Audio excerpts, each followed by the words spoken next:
Sobat Medical Global, balik lagi di channel ini. Yang kali ini kita akan membahas tentang nervus cranialis 1 dan 2. Pada sebelumnya kita sudah mempelajari tentang apa itu sistem saraf, ada sentral dan ada peripheral, lalu ada juga pelindung sistem saraf pusat, dan yang kemarin adalah sistem saraf pusat. Kali ini kita akan membahas tentang nervus cranialis 1 dan 2, di mana total nervus cranialis ada 12, tapi pada pertemuan kali ini saya akan menjelaskan tentang nervus 1 dan 2 saja, karena akan terlalu panjang videonya. Yang pertama, nervus olfactorius. Dari namanya saja olfactorius, artinya nervus yang dikhususkan untuk penciuman.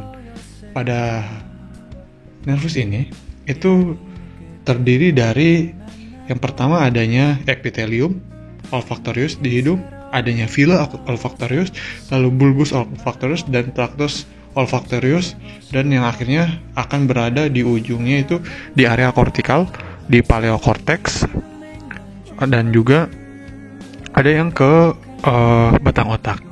Kita mulai dari paling luar, yaitu pada epithelium olfactorius. Di sini epithelium olfactorius ini menempati area pada rongga hidung bagian superior di sekitar superior concha nasalis.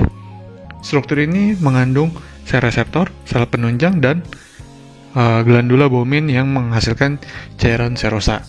Cairan serosa ini berfungsi sebagai mucus olfactorius dan nantinya diuraikan sebagai zat-zat aromatik sehingga kita bisa mencium, oh ini wangi ini gitu. Yang selanjutnya dari epithelium ini dia akan naik sebagai anyaman villa olfactorius, di mana nanti dia akan melewati suatu lapisan di atas rongga hidung, itu namanya lamina cribrosa.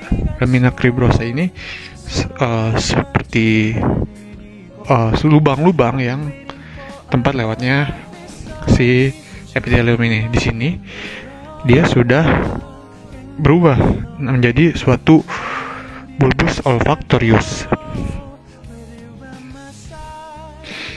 Dari bulbus olfactorius ini nanti dia akan melanjutkan ke tractus olfactorius. Pada ujung tractus olfactorius ini akan terbagi menjadi dua. Namanya ada stria olfactoria medialis dan stria olfactoria lateralis. Di mana yang stria olfactoria lateralis dia akan langsung menuju ke area 28 di bagian otak, yaitu area entorhinal, untuk mempersepsikan ini bau apa sih. Misalnya kita sedang mencium aroma makanan, kita akan ingat, oh ini aroma makanan, karena itu sudah disimpan di otak kita. Lalu stria olfactoria medialis untuk apa? Stria olfactoria medialis dia nanti terbagi menjadi dua lagi. Yang pertama ada stria longitudinalis, yang kedua ada stria medullaris thalami. Kita bahas satu-satu.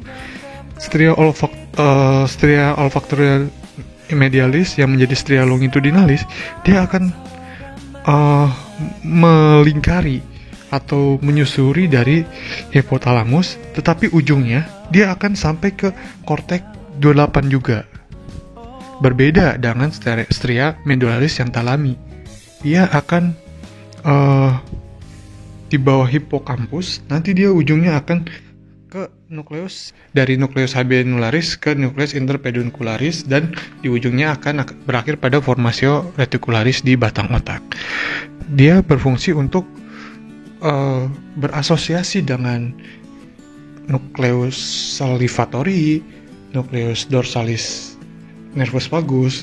Itulah kenapa ada beberapa orang yang menjadi senang nih nyium bau ini, terus tiba-tiba misalnya kita mencium wangi yang enak, kita tiba-tiba keluar air liur sedikit karena wah enak nih makanan ini.